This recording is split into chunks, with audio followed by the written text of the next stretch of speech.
ചോദിച്ചത് പറയാം, അത് ചോദിക്കാൻ എനിക്കറിയാം. എന്താ അറിയണ്ടേ പറ.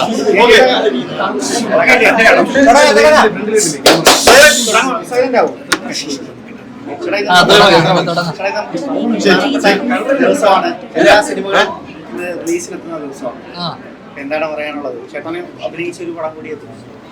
ഇന്ന് ഏറമ്മും കിഷ്കിന്ത കണ്ടു പറഞ്ഞു. നാളെ കൊണ്ടലും ബാഡ് ബോയ്സ്. ഒന്നും പറയാനില്ല. കാരണം വെച്ചാ ഇത് കഴിഞ്ഞു കഴിഞ്ഞാൽ ദിലീപേട്ടൻ ലിസ്റ്റിന്റെ പടമുണ്ട്. ലിസ്റ്റിനാണ് ഏറം പ്രൊഡ്യൂസ് ചെയ്യുന്നത്. സോഫിയ പോളിന്റെ അടുത്ത പടം ഞാൻ അഭിനയിക്കുന്നത്. അത് കൊണ്ടൽ അവരാ പ്രൊഡ്യൂസ് ചെയ്യുന്നത്. പിന്നെ ബാഡ് ബോയ്സ് ഷീൽ ചേച്ചിയുടെ പടം. ആരെ പറ്റി ഒന്നും പറയാൻ പറ്റില്ല, ഒന്നും പ്രതീക്ഷിക്കണ്ട. കാരണം ഇവരൊക്കെ അടുത്ത പടമുണ്ട്. അപ്പോ എന്തായാലും വിഷുവിനൊരു പടം ഉണ്ടായിരുന്നു, ഓണത്തിനൊരു റിലീസ് ഉണ്ട്. എല്ലാ പടം ഓടട്ടെ. വേറെന്താ? ബാഡ് ബോയ്സ് സിനിമയുടെ നിർമ്മാതാവ് ഷീൽ ചേച്ചി ഒരു ഫേസ്ബുക്ക് പോസ്റ്റ് ഇട്ടിട്ടുണ്ട്. കണ്ടു. അതില് ഇപ്പൊ പെപ്പെ ആണെങ്കിലും അതുപോലെ തന്നെ ടോവിനോ ആണെങ്കിലും ആസിഫ് ആണെങ്കിലും 3 പേര് ഒരുമിച്ച് ഇന്ന് അങ്ങനെ സെൽഫി എടുത്ത് അതൊരു പവർ ഗ്രൂപ്പ് ആകും. എന്താണ് ചേട്ടനെ തോന്നുന്നത്? അല്ല, എനിക്കത് ഞാൻ ഇന്ന് ഇവര് കാണിച്ചാന്ന്, ഇപ്പൊ വരുന്ന വഴിക്കാ കാണിച്ചാന്ന്. അത് എന്താണ് അവരുടെ ഇന്റർവ്യൂ എന്താണെന്നോ എന്തിനെ പറ്റിയാണെന്നോ എനിക്കറിയില്ല. ആരുടെ ഈ പെപ്പയും ടോയും അങ്ങനെ മനഃപൂർവ്വം അങ്ങനെ ഒഴിവാക്കേണ്ട കാര്യമൊന്നുമില്ല. എനിക്ക് അതിനെപ്പറ്റി കൂടുതൽ ഇവൻ കാണിച്ചപ്പോഴാണ് ഞാൻ കണ്ടത്. അങ്ങനെ ഒരു ഇന്റർവ്യൂ ഉണ്ടായ അവര് എല്ലാവരും കൂടെ അതെ, ഒരു ഫോട്ടോ ഇട്ടു എന്നുള്ളതാണ് ഷിലു വ്യക്തമാക്കുന്നത്. അത് അവരുടെ ചിത്രങ്ങൾ മാത്രം ഫോക്കസ് ചെയ്യുന്ന രീതിയിലേക്ക് അത് വന്ന ആരോപണം. ബാക്കി ചിത്രങ്ങളെ തഴഞ്ഞു, അല്ലെങ്കിൽ അത് ഫോക്കസ് ചെയ്യുന്നില്ല, അവരെ തഴഞ്ഞു എന്നുള്ള രീതിയിലാണ് ചോദ്യം വരുന്നത്. അത് എനിക്കതിനെ കുറിച്ച് ഞാൻ ആ സംഭവം എനിക്കെന്താ സംഭവം ഒന്നും മുടിയിട്ടില്ല. ഇപ്പൊ വരുന്ന വഴിക്കാ കാണിച്ചത് മാത്രമേ ഉള്ളൂ. ഞാൻ ഷിൽ ചേച്ചിനോട് ചോദിക്കട്ടെ, ഷിൽ ചേച്ചിക്ക് എന്ത് വിഷമിച്ച കാരണം കാണുമല്ലോ. മാനസിക വിഷമം ഉണ്ടാക്കി എന്നുള്ളതാണ് ആ പോസ്റ്റിൽ നിന്ന് വ്യക്തമാകുന്നത്. പോസ്റ്റും കാണിച്ചത്. പക്ഷെ എനിക്ക് എന്താണ് സാഹചര്യം, എന്താണ് അവര് അങ്ങനെ ഒരാള് എല്ലാ സിനിമകളും ഓടണം എന്നുള്ളത്. പിന്നെ ഇവരൊക്കെ ലിസ്റ്റിന്റെ പടമാണ് ഏറം. ലിസ്റ്റിനാണ് ബാഡ് ബോയ്സിന്റെ ട്രെയിലർ ലോഞ്ച് ചെയ്യാൻ വേണ്ടി വന്നത്. അവരൊക്കെ അടുത്തറിയുന്ന ആൾക്കാരല്ല. അപ്പൊ അവരെ എല്ലാവരും അങ്ങോട്ടും ഇങ്ങോട്ടും പരിചയമുള്ള, അങ്ങനെ മനഃപൂർവ്വം തഴയുക അങ്ങനത്തെ ഒരു സാധനമൊന്നും ആരും ചെയ്യുമെന്ന് എനിക്ക് തോന്നുന്നില്ല. പിന്നെ ചേച്ചിക്ക് അതെന്താ വിഷമം ഉണ്ടാക്കിയത് ചേച്ചിനോട് തന്നെ ഞാൻ ചോദിക്കണം. എന്താണ് അതിനായിട്ട് ബന്ധപ്പെട്ട കാര്യം നമുക്കറിയില്ല. പിന്നെ ഞാൻ പറഞ്ഞാൽ നമുക്ക് പറഞ്ഞ പോലെ സോഫിയ ചേച്ചി നമുക്കെല്ലാവരും ബന്ധപ്പെട്ട ആൾക്കാരല്ലേ. പിന്നെ ഈ ഒരു പ്രശ്നത്തിന് ശേഷം, ഈ ഒരു ഹേമ കമ്മിറ്റി പരിപാടിയുടെ ശേഷം വീണ്ടും ഒരു സിനിമ ഓണക്കാലത്ത് സിനിമ ഓടേണ്ടതും വളരെ വളരെ അത്യാവശ്യം. ഈ പ്രതിസന്ധി നിൽക്കുമ്പോൾ തന്നെ വേറൊരു പ്രധാനപ്പെട്ട കാര്യം, നിവിൻ പോളി എന്ന് പറയുന്നൊരു നടനെ നമ്മുടെ എല്ലാ സുഹൃത്താണ് ഇങ്ങനൊരു വ്യാജ ആരോപണത്തിൽ കൊടുക്കുന്നു. അദ്ദേഹം മീഡിയയ്ക്ക് മുമ്പിൽ വന്ന് വ്യക്തമാക്കുന്നു താൻ നിരപരാധിയാണ്. താങ്കളുടെ ചേട്ടനാണ് ആദ്യം തന്നെ സിനിമാ മേഖലയിൽ പിന്തുണച്ച ഒരാൾ വരുന്നത്. ഇപ്പോൾ അത് ഏകദേശം പൊതുജനങ്ങൾക്ക് വ്യക്തമാകുന്നു ഇതൊരു ഫേക്ക് സംവിധാനമാണെന്നുള്ളത്. എന്താണ് ധ്യാൻ ചേട്ടൻ ആ ഒരു വിഷയത്തിൽ? ഫേക്കാന്നത് പ്രൂവ് ചെയ്ത് കഴിഞ്ഞാൽ തന്നെ നമ്മൾ തിരിച്ച് അവർക്കെതിരെ നിവിൻ കേസ് കൊടുത്തോ? ഇല്ല. എന്തോ കേസ് കൊടുത്തോ? ഇല്ല. അങ്ങനെ ഫേക്ക് അലിഗേഷൻ വരുന്ന ആൾക്കാർക്കെതിരെ നടപടി എടുക്കണ്ടേ? അല്ലെങ്കിൽ പിന്നെ അദ്ദേഹം ആ സമയത്ത് അനുഭവിച്ചൊരു മാനസിക സമ്മർദ്ദം, അല്ലെങ്കിൽ കുടുംബത്തിൽ, അല്ലെങ്കിൽ ഒരു നിമിഷം ആൾക്കാരൊക്കെ ആ വാർത്ത വരുന്ന സമയത്ത് നമ്മളും വളരെ ഞെട്ടലോടുകൂടിയാണ്. നമുക്കറിയാം പുള്ളി ഒരിക്കലും ഇങ്ങനെ ഒരു സാധനം പുള്ളിയുടെ ഭാഗത്ത് തെറ്റുണ്ടാവില്ല, സംഭവിക്കില്ല എന്നൊക്കെ. പക്ഷെ എന്നാൽ പോലും ഇങ്ങനെ വെറുതെ ഒരു സ്ത്രീ ഇത് പറയുമോ? എന്താണ് സംഭവം? അതിന്റെ പുറത്തുള്ളൊരു സംഭവം നമുക്കൊരു പിടിയില്ല. അപ്പോ ഒരു സെക്കൻഡ് നമ്മൾ ഇത് എവിടെ നിന്നാണ് ഇത് പൊട്ടിപ്പുറപ്പെടുന്നത്, ഇതിന്റെ ഉത്ഭവം എവിടെ നിന്നാണ് നമുക്കൊരു അറിയാത്തൊരവസ്ഥയുണ്ട്. പക്ഷെ അറ്റ്ലീസ്റ്റ് ബാക്കിയുള്ള ആൾക്കാരെ പലരും മീഡിയയുടെ മുന്നിൽ അഡ്രസ്സ് ചെയ്യാനൊന്നും വന്നില്ല. പക്ഷെ നിവിൻ ചേട്ടൻ അത് കംപ്ലീറ്റ്ലി മീഡിയയുടെ മുന്നിൽ വന്ന് അത് അഡ്രസ്സ് ചെയ്ത് അത് ഫേക്കാണെന്ന് അത് തെളിയിച്ചു എന്ന് തന്നെ പറയാം. കാരണം പുള്ളി അവരെ അറിയില്ല എന്ന് മാത്രമല്ല, അതിനെ ബന്ധപ്പെട്ട് അവർ പറഞ്ഞ ഡേറ്റ് ഈ 14-15 തീയതി ഞങ്ങൾക്കന്ന് ഷൂട്ടില്ലായിരുന്നു. അതുകൊണ്ട് തന്നെ ആ തീയതി പിന്നെ അവർ പറഞ്ഞ കാര്യങ്ങളൊന്നും തന്നെ എല്ലാം വാസ്തവരുതല്ലേ. അപ്പൊ എന്താ സംഭവിച്ചു കഴിഞ്ഞാൽ ഇങ്ങനെയുള്ള കേസുകൾ പ്രധാനമായിട്ട് ഇങ്ങനെ വരുന്ന സമയത്ത് പലപ്പോഴും ഇതിന്റെ പുറത്തൊരു സെറ്റിൽമെന്റ് നടക്കും. എന്നുവെച്ചാൽ കാരണം ഇങ്ങനെ അലിഗേഷൻ വന്നു കഴിഞ്ഞാൽ, കേസായി കഴിഞ്ഞാൽ ഇത് പുറത്ത് സെറ്റിൽമെന്റ് നടക്കുകയും അപ്പൊ അതിലൂടെ ഒരു വരുമാനം അല്ലെങ്കിൽ ഒരു സാമ്പത്തികം ഉണ്ടാക്കാന്നുള്ളൊരു ചിന്തയായിരിക്കും ഇവരെ കൊണ്ടൊക്കെ ഇത് ചെയ്യിപ്പിക്കുന്നുണ്ടോ. മുകേഷ് ചേട്ടനെതിരെ ഉയർന്ന ആരോപണത്തിലും ഇതുപോലെ തന്നെ പൈസ ചോദിച്ച് ഭീഷണിപ്പെടുത്തുന്നുണ്ടെന്ന് പറയുന്നുണ്ട്. ഇന്നും ആ ലേഡി പറയുന്നു അത് സൗഹൃദം കൊണ്ട് മകന് ജോലിക്ക് അവസരം കിട്ടുമെന്നൊക്കെ കൊണ്ട് പറയാതിരുന്നതാണ്. പക്ഷെ മുകേഷ് ചേട്ടൻ മുഖ്യമന്ത്രിക്ക് ഉൾപ്പെടെ സ്ക്രീൻഷോട്ട് കൊടുത്തിട്ടുണ്ട് ഇവരയച്ച മെസ്സേജും ബ്ലാക്ക് മെയിലിങ്ങും എല്ലാം. അപ്പൊ ഇതൊരു വലിയൊരു അലിഗേഷൻ അല്ലേ നടത്തുന്നത്? അതാ പറഞ്ഞ ഇപ്പൊ നിവിന്റെ കേസിൽ ഇവര് പരസ്പര വിരുദ്ധമായിട്ട് സംസാരിക്കുന്നതും കാര്യങ്ങളൊക്കെ പറഞ്ഞപ്പോൾ നമുക്കതിലൊരു എല്ലാവർക്കും തോന്നി ഇതൊരു ഫേക്ക് എലിഗേഷൻ ആണെന്ന്. പക്ഷേ ബാക്കിയുള്ള കേസൊന്നും നമുക്ക് പറയാൻ പറ്റില്ല ഇത് കംപ്ലീറ്റ്ലി ഫേക്ക് ആണോ അല്ലയോ എന്നുള്ളത് നമുക്ക് പറയാൻ പറ്റില്ല. കാരണം അത് നമുക്ക് അറിയാത്തിടത്തോളം മറ്റേത് ഇവരുടെ ഭാഗത്ത് നിന്ന് തന്നെ പാളി. പക്ഷെ പാളാതെ കറക്റ്റായിട്ട് വന്നിട്ട് കാര്യങ്ങൾ കമ്മ്യൂണിക്കേറ്റ് ചെയ്ത് കഴിഞ്ഞാൽ നമ്മളെല്ലാവർക്കും ഇത് എങ്ങനെ തെളിയിക്കും ഇത് ഫേക്ക് ആണ് അല്ലയോ എന്നുള്ളതൊന്നും കൃത്യമായിട്ട് ഞാനൊരു ഉത്തരം പറഞ്ഞുകൊണ്ടിരിക്കുന്നു. അപ്പോൾ ഇത് ഫേക്ക് ആണോ അല്ലയോ എന്നുള്ളത് നമ്മളെങ്ങനെ ഇതൊക്കെ അൾട്ടിമേറ്റ്ലി അവർ പറയുന്നത് വിശ്വസിക്കുക, അവർ പറയുന്നത് ട്രസ്റ്റ് ചെയ്യുക. കാരണം ഒരു പെൺകുട്ടി വന്നിട്ട് അവർക്കെതിരെ ഇങ്ങനെ ഒരു സംഭവം സംഭവിച്ചു എന്ന് പറയുമ്പോൾ സ്വാഭാവികമായിട്ടും ജനങ്ങളും നമ്മളും ഉൾപ്പെടെ നമുക്കൊക്കെ വിശ്വസിക്കേണ്ടി വരുന്ന ഒരു അവസ്ഥയാണ്. കാരണം വേറെ എന്ത് ചെയ്യാൻ പറ്റും? അപ്പോൾ അവർക്കെതിരെയൊക്കെ കേസ് എടുത്തിട്ടുണ്ട്. പക്ഷേ ഇതിനൊക്കെ തെളിവ് വേണം. തെളിവുണ്ടെങ്കിൽ മാത്രമേ ഇത് കോടതിയിൽ പോയി ഇത് തെളിയുള്ളൂ. തെളിവുണ്ടെങ്കിൽ മാത്രമല്ലേ നടപടി ഉണ്ടാവുള്ളൂ. അപ്പം തെളിയിക്കാനുള്ള എന്താ പറയണ്ടത്, അതിന് തെളിവെടുപ്പ് നടന്നു, പരിപാടി നടക്കുന്നു. അത് തെളിവുണ്ടാവട്ടെ, തെളിവുണ്ടായാലേ കാര്യമുള്ളൂ. അല്ലെങ്കിൽ ഇതെന്നും എലിഗേഷൻ മാത്രമായിട്ട് നിലനിൽക്കും, വേറെ അതൊരു കാര്യമില്ല. നിവിൻ്റെ കേസിൽ കംപ്ലീറ്റ്ലി ഇത് ഫേക്ക് ആണെന്നുള്ളത് അവരുടെ സംസാരത്തിലും അല്ലെങ്കിൽ ബാക്കി എല്ലാം പരസ്പരം എഴുതുമായിരുന്നു എല്ലാം. പിന്നെ എന്താ ചേട്ടാ, നിവിൻ ചേട്ടനെതിരെ വന്ന സമയത്ത് നിവിൻ ചേട്ടൻ നേരിട്ടതുപോലെ ആയിരിക്കും ചേട്ടൻ വരുന്നാല് ഇങ്ങനെ ഒരു അലിഗേഷൻ വന്നു കഴിഞ്ഞാല് നിയമപരമായിട്ട് പോവോ കായികപരമായിട്ട് പോവോ? നിയമപരമായിട്ട് കായികപരമായിട്ട് ഇവരൊക്കെ കൊണ്ട് ഞാൻ പോയി തല്ലിപ്പിക്കണോ? അവ അറ്റ്ലീസ്റ്റ് കുറച്ചൊരു സ്റ്റാൻഡേർഡുള്ള ചോദ്യം ചേട്ടൻ ഇത് സംഭവിക്കുകയാണെങ്കിൽ ഞാൻ ചോദിക്കുന്നത്, ഇതുപോലത്തെ ചോദ്യം എനിക്ക് നിന്നോട് ചോദിച്ചത്, നീയാണ് സിനിമയിൽ വരികയാണെങ്കിൽ നിനക്ക് ഇതുപോലെ ദുരനുഭവം വരുവാണെന്നൊക്കെ എനിക്ക് ചോദിച്ചോളൂ. നീ എന്തിനാ എന്നെ വെറുതെ എനിക്ക് വന്ന് ഞാൻ ആദ്യം പോയി അടി കൊടുക്കും, എന്നിട്ട് ഞാൻ പോയി കേസ് കൊടുക്കും. ആണോ? ഞാനും അതെ, നമ്മൾ ആദ്യം കായികപരമായി നേരിടേണ്ടപ്പോ ആണോ? എന്റെ അഭിപ്രായം ഞാൻ നിയമത്തിന്റെ വഴിക്ക് പോകും. ചേട്ടാ, ഇപ്പം വിനീതേട്ടനായിരുന്നു കൂട്ടുകാരന് വേണ്ടിട്ട് വന്നത്. ഞാൻ ചേട്ടന് എത്രമാത്രം വിശ്വാസമുണ്ട് വിനീതേട്ട ഇതുപോലെ വന്നിട്ട് സപ്പോർട്ട് ചെയ്യും? അതിന് ഞാൻ നമ്മള് ഇത് സംഭവം, നിങ്ങൾ രാവിലെ എഴുന്നേൽക്കുമ്പോൾ മോഹൻലാലായിട്ട് എഴുന്നേൽക്കുവാണെങ്കിൽ നിങ്ങൾ എന്ത് ചെയ്യും ചോദിക്കുന്ന പോലെയുള്ള എന്ത് ചോദ്യമൊക്കെ അങ്ങനെ നമ്മള് പ്രതീക്ഷിക്കാത്ത ആളുകളാണ് ഇപ്പൊ അലിഗേഷൻ വന്നോണ്ടിരിക്കുന്നത്. അപ്പം നാളെ ഒരാൾ ധ്യാൻ ചേട്ടന്റെ പേര് പറഞ്ഞൂടാ എന്നില്ലല്ലോ. അപ്പൊ നമ്മൾ ഇപ്പോഴേ ഒരു പ്രിക്കോഷൻ എടുത്ത് വെക്കണ്ടേ? എന്ത് ചെയ്യണം? നിന്റെ ചാല ഞാൻ പൊടിക്കും.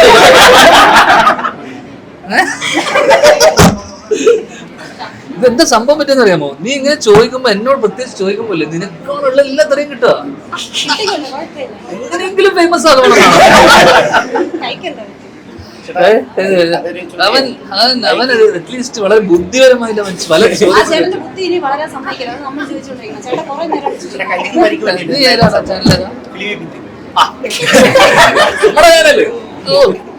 അവൻ ഇടക്കിടക്ക് വന്ന് കാണാറുണ്ട്. അവൻ ഇപ്പൊ അങ്ങോട്ടേക്ക് വന്നല്ലേ? കൊച്ചിയിലുണ്ടല്ലേ? ഇത് പൂട്ടേണ്ടി വരുന്നു. ഇങ്ങനെ ചോദിച്ചതിന് നിന്നെ ഞാൻ കായികമായി നേരിടണോ? എന്നെ ഇല്ലാത്ത എന്നെ പിടിച്ചിട്ട് ഇതുപോലത്തേക്ക് വിളിച്ചു. ഇല്ലാത്തൊരു കാര്യം എങ്ങനെ വരിക? അപ്പൊ അത് വരുമ്പോ ആലോചിച്ചാൽ പോലെ. പിന്നെ നിയമപരമായിട്ട് പോയി എല്ലാരും ഒരാളെ തല്ലാനോ പിടിക്കാനോ കാര്യമുണ്ടോ? നമുക്ക് നിയമപരമായിട്ടല്ലേ പോകാൻ പറ്റൂ. ഞാനിപ്പോ കായികപരമായി പോവുകയാണെങ്കിൽ അതിന്റെ പേരിൽ പിന്നെ അവര് വേറെ കേസ് എടുക്കൂലേ?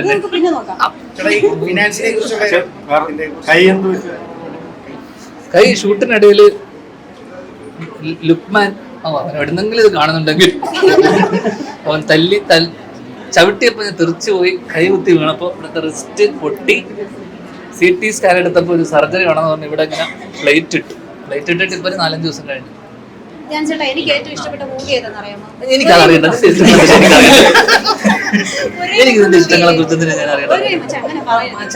ഞങ്ങളുടെ എല്ലാവരുടെ ക്രഷാണ്. ചേട്ടയാ? ഞങ്ങളുടെ എല്ലാവരും നിന്റെ കാര്യം ഒരു മണ്ണില്ലാത്ത ചോദ്യം. ഒരേ മുഖം എന്നുള്ളൊരു മൂവി ചെയ്തിട്ടുണ്ടായിരുന്നില്ലേ? ആ ക്യാരക്ടർ അടിപൊളി ക്യാരക്ടറായിരുന്നു. അത്രയും ശക്തമായ ഒരു ക്യാരക്ടർ നീ എഴുതിട്ട് കൊണ്ടെത്താ ഞാൻ ചെയ്യാ. ശക്തമായിട്ടുള്ള ക്യാരക്ടർ ആരും കൊണ്ടു തരണ്ടേ ഇതൊക്കെ? കഴിഞ്ഞ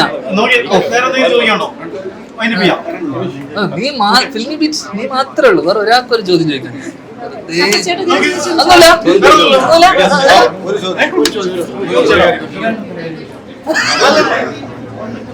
എവിടെ കണ്ടിട്ടുണ്ടല്ലോ? ഇല്ലല്ലേ? ഹേമ കമ്മിറ്റി റിപ്പോർട്ടൊക്കെ വന്നിരിക്കുന്ന സാഹചര്യത്തിൽ ഒരുപാട് പ്രത്യാരോപണങ്ങളും ആരോപണങ്ങളും ഒക്കെ വരുന്നുണ്ട് സിനിമാ മേഖലയായിട്ട്. അപ്പം ആ ഒരു സാഹചര്യത്തിൽ സിനിമാ മേഖല അത് എത്രത്തോളമാണ് ബാധിക്കുന്നത്? ഇപ്പം പുതിയ പ്രോജക്ട്സ് ഒക്കെ നിങ്ങൾ കമ്മിറ്റ് ചെയ്തിട്ടുണ്ടാവും. അപ്പോൾ ആ ഒരു പ്രതിസന്ധി എങ്ങനെയാണ് നേരിടുന്നത്? അല്ലല്ല, അങ്ങനെ ഇപ്പൊ ഞാൻ പറയട്ടെ, ഇത് ഇങ്ങനൊരു കമ്മിറ്റി ഉണ്ടാവുന്ന തന്നെ പഴയ സംഭവം, ആക്രമിക്കപ്പെട്ട സംഭവമായിട്ട് ബന്ധപ്പെട്ട് സർക്കാർ ഇങ്ങനൊരു കമ്മിറ്റി ഉണ്ടാക്കുന്നു. അപ്പൊ ഇത് വളരെ വളരെ കുറച്ച് വൈകി പോയില്ലേ സത്യം പറഞ്ഞാൽ. എത്രയോ വർഷം കഴിഞ്ഞല്ലേ ഈ കമ്മിറ്റി റിപ്പോർട്ട് വരുന്നതും കാര്യങ്ങളൊക്കെ.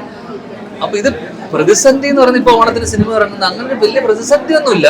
ഞാൻ പറഞ്ഞ ഒന്ന് പ്രത്യേകിച്ച് പ്രതിസന്ധി ഉണ്ടായത് കാരണം സിദ്ദിഖിനെതിരെ ആരോപണം വരുന്നു, ബാബുട്ടിനെതിരെ ആരോപണം വരുന്നു. ഇപ്പൊ അമ്മ സംഘടനയുടെ ഡിസോൾവ് ചെയ്യുന്നു. അപ്പൊ അത് മൊത്തത്തിൽ ഇൻഡസ്ട്രിക്ക് അപ്പുറം ആ സംഘടനയ്ക്കൊക്കെ വലിയ വലിയൊരു പ്രതിസന്ധി ഉണ്ടാക്കിയിട്ടുണ്ട്. എനിക്കൊന്ന് വരുന്ന സിനിമകളും അല്ലെങ്കിൽ നടന്നുകൊണ്ടിരിക്കുന്ന ഷൂട്ടിനോ അല്ലെങ്കിൽ ആ രീതിയിലുള്ള പ്രതിസന്ധി ഒന്നും ഇല്ല. പക്ഷെ മൊത്തത്തിൽ ഇതൊരു ചർച്ചയാവുകയും ആൾക്കാരുടെ ഇടയിലും ജനങ്ങളുടെ ഇടയിലും ഇതൊരു വലിയ ചർച്ചാ വിഷയമാവുകയും ഒരു എന്താ പറയണ്ടേ, ഒരു ചീത്തപ്പേരുണ്ടായിട്ടുണ്ടല്ലോ എന്തൊക്കെ പറഞ്ഞാൽ. അപ്പം സ്വാഭാവികമായിട്ടും ആ സംഘടന അടക്കം ഡിസോൾവ് ചെയ്യേണ്ടി വരുന്ന ഒരു അവസ്ഥ, അല്ലെങ്കിൽ സംഘടനയല്ല ആ എക്സിക്യൂട്ടീവ് കമ്മിറ്റി ഉൾപ്പെടെ എല്ലാവരും അങ്ങനെ ഒരു മോശം അവസ്ഥ വന്നല്ലോ. അപ്പം അതൊക്കെ ജനങ്ങളുടെ ഇടയിൽ ഇതൊരു ഉണ്ടാക്കിയിട്ടുള്ളൊരു ഇമ്പാക്ട്, അല്ലെങ്കിൽ ആൾക്കാരുടെ ഇടയിൽ സിനിമ എന്ന് പറയുമ്പോൾ ഇതൊരു ഭയങ്കര ഒരു മോശം, ഇത് എല്ലാവരെയാണ് ബാധിക്കുന്നത്. നമ്മൾ ഉൾപ്പെടെയുള്ള ഫ്രറ്റേണിറ്റിയിൽ എല്ലാവരെയും ബാധിക്കുകയാണ്. കുറച്ച് പേര് കാരണം ഉണ്ടായിട്ടുള്ള, അല്ലെങ്കിൽ കുറച്ച് പേര് കാരണം ഉണ്ടായിട്ടുള്ള ഒരു ഇത് പല പല അലിഗേഷൻസ് നമ്മുടെ എൻ്റെ ഇൻഡസ്ട്രി. കാരണം നമ്മൾ ഷൂട്ട് ചെയ്യുന്ന സമയത്ത്, ഞാൻ പിന്നീട് ഷൂട്ട് ചെയ്യുന്ന സമയത്തൊക്കെ ആൾക്കാർ നമ്മളോട് അടക്കം ഇതുമായിട്ട് യാതൊരു ബന്ധമില്ലാത്ത, അല്ലെങ്കിൽ നമുക്ക് ഒരു ഇതുമില്ലാത്ത ആൾക്കാരുടെ അടുത്ത് അടക്കം ആൾക്കാരുടെ അപ്രോച്ച് ആറ്റിറ്റ്യൂഡും ഭയങ്കര മോശമാണ്. ഇപ്പം പുറത്ത് ഷൂട്ടിംഗ് എന്നൊക്കെ പറഞ്ഞ് പോകുമ്പോൾ ആൾക്കാർ നമ്മളെ കാണുന്ന വേറെന്തോ രീതിയിലാണ്. അപ്പോൾ അതൊക്കെ ആ രീതിയിൽ ഒരു മങ്ങലേറ്റിട്ടുണ്ട് മൊത്തം സിനിമ ഇൻഡസ്ട്രിക്ക്. അല്ലാതെ വരുന്ന സിനിമകൾക്കോ അല്ലെങ്കിൽ ഇറങ്ങാൻ പോകുന്ന സിനിമകൾക്കോ അല്ലെങ്കിൽ ആൾക്കാർ അതിന്റെ പേരിൽ ആ സമയത്ത് ഈ റിപ്പോർട്ട് പ്രശ്നം നടക്കുന്നതിനിടയിലൂടെ ഇവിടെ 2 സിനിമകൾ സൂപ്പർ ഹിറ്റായിട്ട് ഓടി. ഒന്ന് വാഴയും തിയേറ്ററിൽ അപ്പോഴും അതൊന്നും കളക്ഷനെ ഒന്നും ബാധിച്ചിട്ടില്ല. വാഴ അപ്പോഴും വലിയ ജനത്തിരക്കോടുകൂടി തന്നെ ഓടി, നുണക്കുഴി ഓടി. അപ്പൊ അതുകൊണ്ട് എനിക്ക് തോന്നുന്നില്ല സിനിമ ആൾക്കാർ തിയേറ്ററിലോട്ട് വരുന്നതോ അല്ലെങ്കിൽ പ്രേക്ഷകർ സിനിമയിൽ കാണാൻ വരുന്നതോ ഒന്നും നമ്മളിൽ നിന്നും ഇതൊന്നും ബാധിക്കാൻ പോകുന്നില്ല. പക്ഷെ മൊത്തത്തിൽ ഒരു ഇൻഡസ്ട്രിക്ക് ഒരു മങ്ങലേൽപ്പിച്ചിട്ടുണ്ട് ഈ സംഭവം. അത് സ്വാഭാവികമായിട്ടും വരും ദിവസങ്ങളിൽ ഈ റിപ്പോർട്ട് വരികയും, ഇപ്പൊ കോടതി റിപ്പോർട്ട് ചോദിച്ചിട്ടുണ്ടല്ലോ, വരികയും അതിന്റെ ബാക്കിയുള്ള കാര്യങ്ങളൊക്കെ പുറത്തു വരികയും ചെയ്യുമ്പോൾ ഇതിന്റെ ഒരു പുകമറ മാറി ബാക്കിയുള്ള കാര്യങ്ങളൊക്കെ ക്ലിയർ ആകുമ്പോഴേക്കെല്ലാം വരുന്നുള്ളതാണ് ഒരു വിശ്വാസം. കുറച്ചു കാലം എന്താണെങ്കിലും ഒരു ഇതിന്റെ പുറകിൽ എല്ലാവരും ഉണ്ടല്ലോ. ഇതിന്റെ പുറകിൽ അന്വേഷണമായിട്ട് മീഡിയ പ്രത്യേകിച്ച് അതിന്റെ പുറകെയാണല്ലോ അന്വേഷിക്കാൻ. അപ്പോ കഴിഞ്ഞ ഒരു ദിവസം ഗോകുൽ സുരേഷ് ഒരു കാര്യം പറഞ്ഞിട്ടുണ്ടായിരുന്നു. ആളും കാസ്റ്റിംഗ് കൗച്ചിന്റെ ഇരയായിട്ടുണ്ടായിരുന്നു. ഇത്രയും വലിയൊരു സൂപ്പർ സ്റ്റാറിന്റെ മകന് പോലും ഇങ്ങനെ ഒരു സംഭവം ഫിലിം ഫീൽഡിൽ ഉണ്ടായി എന്ന് പറയുമ്പോൾ ഞങ്ങൾക്കൊക്കെ അത് കേട്ടപ്പോൾ ഭയങ്കരമായിട്ടൊരു ഷോക്കായിരുന്നു. അതിനെങ്ങനെ എന്ത് പറയുന്നു അതിനെക്കുറിച്ച്? സാധാരണ ആളുകൾക്കാണെങ്കിൽ പിന്നെയും നമുക്ക് പറയും അവർക്കൊരു ബാക്ക്ഗ്രൗണ്ട് ഇല്ല, പോയി പറയാൻ. പക്ഷെ ഒരു സുരേഷ് ഗോപിയുടെ മകൻ ഇങ്ങനെ ഒരു പ്രസ്താവന പറഞ്ഞപ്പോഴത്തേനും അത് ഇപ്പൊ സംഭവം എന്ന് വെച്ച് കഴിഞ്ഞാൽ ഇപ്പൊ കാസ്റ്റിംഗ് കൗച്ച് ആയിരിക്കട്ടെ, ഈ പറഞ്ഞ സംഭവങ്ങളൊക്കെ നമ്മളിതിനെ കാരണം ഈ ഹേമ കമ്മിറ്റിയിൽ പറഞ്ഞ ആൾക്കാരായിക്കോട്ടെ ഇതിനെപ്പറ്റി സംസാരിച്ചപ്പോൾ നമുക്ക് പരിചയമുള്ള നമുക്ക് സുഹൃത്തുക്കൾക്ക് ഉൾപ്പെടെ പലർക്കും അനുഭവങ്ങൾ ഉണ്ടായിട്ടുണ്ട് മോശമായിട്ടുള്ള. എനിക്കറിയാവുന്ന എൻ്റെ സ്ത്രീ സുഹൃത്തുക്കളും അവർക്കൊക്കെ അനുഭവങ്ങൾ ഉണ്ടായിട്ടുണ്ട്. പലരും പക്ഷേ എന്തിനെ പുറകെ നടക്കണം എന്നൊക്കെ ആലോചിച്ചിട്ടും പേടിച്ചിട്ടും ഒക്കെ പലരും പുറത്ത് പറയില്ല. പക്ഷെ ഇങ്ങനൊരു കമ്മിറ്റി വരുമ്പോഴേക്കും അവർക്കൊരു ധൈര്യമായി ഇതൊക്കെ പുറത്ത് പറയാനും. ഇപ്പൊ സിനിമ തന്നെ ഞാൻ പറയട്ടെ, ഇപ്പൊ നമുക്കിപ്പോ ഒരു വർഷം 100, 130, 140 സിനിമകൾ നടക്കുന്നുണ്ട്. അതിലും മെയിൻ സ്ട്രീം സിനിമകളുണ്ട്, next category of B C എന്നൊക്കെ പറയുന്ന പോലെ പല ടൈപ്പ് സിനിമകൾ നടക്കുന്നുണ്ട്. അപ്പൊ പൊതുവെ എല്ലാ സ്ഥലത്തും ഈ പറഞ്ഞ പോലെ കാസ്റ്റിംഗ് കൗച്ച് വളരെ കാലങ്ങളായിട്ട് നടക്കുന്ന ഒരു സംഭവം. അതൊന്നും ഇല്ല എന്നൊന്നും ഒരിക്കലും പറയാൻ പറ്റില്ല. കാസ്റ്റിംഗ് കൗച്ച് ഉണ്ട്, ഈ ചൂഷണമുണ്ട്, ഞാൻ പറഞ്ഞ പോലെ ഇത് എല്ലാ മേഖലയിലുണ്ട്. പക്ഷെ സിനിമയിൽ ഭയങ്കരമായിട്ടുണ്ട് എന്നുള്ളത് സത്യാവസ്ഥയാണ്. അപ്പൊ നമ്മളിപ്പോ പലരുടെയും ദുരവസ്ഥയും അവരനുഭവിച്ചതുമാണ് അവർ ഹേമ കമ്മിറ്റിയിലൊക്കെ പോയി പറഞ്ഞിട്ടുണ്ടാവുക. അപ്പം വേറൊരാൾക്ക് അനുഭവം ഉണ്ടായില്ല എന്ന് വെച്ചിട്ട് ബാക്കിയുള്ളവർക്ക് അത് അനുഭവിച്ചവരാണല്ലോ പോയി പറഞ്ഞിട്ടുണ്ടാവുക. അപ്പൊ എനിക്കിങ്ങനെ ഞാൻ പലരും പറയുന്ന കേട്ടു, എനിക്കിങ്ങനെ ബുദ്ധിമുട്ടുണ്ടായിട്ടില്ല, എനിക്കിങ്ങനെ ബുദ്ധിമുട്ടുണ്ടായിട്ടില്ല. എനിക്കങ്ങനെ ഒരു ബുദ്ധിമുട്ടില്ല എന്ന് വെച്ചാൽ അവർക്കങ്ങനെ ബുദ്ധിമുട്ടുണ്ടായിട്ടില്ല, ബാക്കിയുള്ളവർക്കില്ല എന്നുള്ളതാണ്. ഉണ്ടായ ആൾക്കാരാണല്ലോ ഈ കമ്മിറ്റിയിലൊക്കെ പോയിട്ട് അഭിപ്രായപ്പെട്ടിട്ടുള്ളതും അവരൊക്കെയാണല്ലോ അവരുടെ വിഷമം പറഞ്ഞിട്ടുള്ളതും. അപ്പോൾ ഇതിനൊരു അന്വേഷണം വരണം, ഇതിന്റെ പുറകിലുള്ള ആൾക്കാർ പുറത്തോട്ട് വരണം എന്നുള്ളതാണല്ലോ നമ്മുടെ എല്ലാവരുടെയും ആവശ്യം. കാരണം ഇങ്ങനെ കുറച്ച് പേര് കാരണം പല എൻ്റെ ഇൻഡസ്ട്രിയിലുള്ള ആൾക്കാർക്കാണ് ഒരു മോശം പേരും സിനിമ എന്ന് പറഞ്ഞ മേഖല തന്നെ എങ്ങനെയാണ്, അല്ലെങ്കിൽ സിനിമ ഫ്രറ്റേണിറ്റി തന്നെ എങ്ങനെയാണെന്നതിൽ മൊത്തത്തിലൊരു ചീത്തപ്പേര് വരും. പിന്നെ ഇതിനകത്തുള്ളൊരു സംഭവം, ഞാൻ ഭാഗമായിട്ടുള്ള ഒരു സിനിമയുടെ കാസ്റ്റിംഗ് കൗച്ച്, എനിക്കുണ്ടായിട്ടുള്ള അനുഭവം എന്ന് വെച്ച് കഴിഞ്ഞാൽ, കാസ്റ്റിംഗ് കൗച്ചിന്റെ പേരിൽ ഒരു സിനിമയ്ക്ക് ഞാനും അജു ഒക്കെ ഉള്ള ഒരു സിനിമയുടെ കാസ്റ്റിംഗ് കൗച്ച് ഇട്ടു. കാസ്റ്റിംഗ് കൗച്ച് ഇട്ടതിന് ശേഷം അതിന്റെ താഴെ ഒരു നമ്പർ കൊടുത്തിരുന്നു അവര്. അതിന്റെ പ്രൊഡക്ഷന്റെ, അത് കുറെ വർഷങ്ങൾക്ക് മുന്നെയാണ്, പ്രൊഡക്ഷന്റെ ഏതോ ഒരാളുടെ നമ്പറാണ് കൊടുത്തിരുന്നത്. പിന്നെ ആ നമ്പറിലോട്ട് കുട്ടികൾ മെസ്സേജ് അയക്കുകയും മെയിലിലോട്ട് ഫോട്ടോ അയക്കുകയൊക്കെ ചോദിച്ചു തുടങ്ങി. അപ്പൊ ഇവര് സംസാരിച്ച് തുടങ്ങി. പിന്നെ ഈ കുട്ടികളൊക്കെ ആയിട്ട് സംസാരിച്ച് തുടങ്ങിയപ്പോൾ ഈ കുട്ടികളെടുത്ത് 1-2 പേരെടുത്ത് അവര് പറഞ്ഞതെന്ന് വെച്ച് കഴിഞ്ഞാൽ, അവര് വോയിസ് നോട്ടുകൾ ഇട്ടു എന്ന് വെച്ച് കഴിഞ്ഞാൽ കോംപ്രമൈസ് ചെയ്യേണ്ടി വരും, അഡ്ജസ്റ്റ്മെന്റ് വേണ്ടി വരും, നമ്മളൊക്കെ ഒരു ഗ്രൂപ്പാണ്, ആര് ഞാനും ഈ പറയുന്ന പുള്ളിയൊക്കെ ഞങ്ങളൊക്കെ ഒരു ഗ്രൂപ്പാണ്, അപ്പൊ നമുക്കൊക്കെ കൂടെ വേണ്ടി, അവരൊക്കെ നമ്മുടെ കൂടെ ആൾക്കാരാണ്, അപ്പൊ ഇവർക്കൊക്കെ വേണ്ടി ഇത് ചെയ്യേണ്ടി വരും. നമുക്ക് ഇതുമായിട്ട് യാതൊരു ബന്ധവും ഒരു ഇതുമില്ല. അങ്ങനെ ഇതൊരു കംപ്ലൈന്റ് ആവുകയും അന്ന് എനിക്ക് തോന്നുന്നു ബി ഉണ്ണികൃഷ്ണൻ, ഉണ്ണിയേട്ടൻ അജുവിനെ വിളിച്ചു പറയുകയും ബി രാകേഷ് ഏട്ടനെ വിളിച്ചു പറയുകയും, അങ്ങനെ ഇത് വിളിച്ചിട്ട് നമ്മളുൾപ്പെടെ എന്ന് വെച്ചാൽ ഒരു കാര്യമല്ലാണ്ട് നമ്മളെ പേര് വലിച്ചിടുക. കാരണം നമ്മൾ ഈ പടത്തിൽ അഭിനയിക്കുന്നത് കൊണ്ട് ഇവര് പറയുന്ന കാര്യം എന്ന് വെച്ച് കഴിഞ്ഞാൽ, അതും ഒരു പുതിയൊരു പ്രൊഡക്ഷൻ ഹൗസ് പറയുന്ന കാര്യം എന്ന് വെച്ച് കഴിഞ്ഞാൽ, എല്ലാവരും കൂടെ അഡ്ജസ്റ്റ്മെന്റ് വേണ്ടി വരും, കോംപ്രമൈസ് വേണ്ടി വരും എന്നുള്ളത്. അത് നമ്മൾ അപ്പം തന്നെ അവരെ വിളിച്ച് പറയുകയും ആ പടമേ നമ്മൾ അന്ന് ഈ ഒറ്റ കാരണത്തിന്റെ പുറത്ത് നമ്മൾ ആ പടമേ വേണ്ടെന്ന് വെച്ചു. കാരണം സിനിമയിൽ വരുന്ന കുറേ പേർക്ക് അങ്ങനെ ഉദ്ദേശം, പല പല ഉദ്ദേശങ്ങളാണ് പലർക്കും. അപ്പം ഇങ്ങനെയുള്ളൊരു ഉദ്ദേശം കൊണ്ട് വരുന്ന ആൾക്കാരെ നമ്മൾ അങ്ങനെ അടുപ്പിക്കാതിരിക്കുക. നേരത്തെ മോള് പറഞ്ഞ പോലെ ഇതെന്ന് വെച്ചാൽ നിനക്കതിപ്പോ റിയാക്ട് ചെയ്യാൻ പറ്റി, ഓക്കെ, നീ ചിലപ്പോൾ തല്ലിയിട്ട് വരും, അങ്ങനെയല്ലല്ലോ. ബാക്കി എല്ലാവർക്കും അതേപോലെ റിയാക്ട് ചെയ്യാൻ പറ്റണമെന്നില്ല. ആ അവസ്ഥയിൽ ചിലപ്പോൾ പെട്ടെന്ന് പകച്ചു പോവും, പേടിച്ചു പോവും.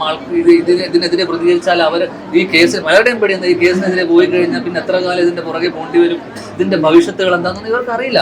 അപ്പൊ പേടിച്ചിട്ടാണ് ഇവരൊന്നും പലപ്പോഴും പറയാത്തത്. പക്ഷെ ഇങ്ങനെ ഒരു കമ്മിറ്റി വന്നതുകൊണ്ട് എന്തുകൊണ്ടും നന്നായി. ഇത്രയും കാലം എടുത്തെങ്കിൽ പോലും എന്തായാലും ആ പുകമറ മാറി റിപ്പോർട്ട് പുറത്തു വരട്ടെ. ബാക്കിയുള്ള ആൾക്കാർ എന്തൊക്കെയാണെങ്കിലും ആർക്കൊക്കെ ദുരനുഭവം ഉണ്ടായിട്ടുള്ള അവർക്കൊക്കെ നീതി ലഭിക്കട്ടെ, അത്രയുള്ള ആഗ്രഹിക്കുന്നു, വേറൊന്നുമില്ല.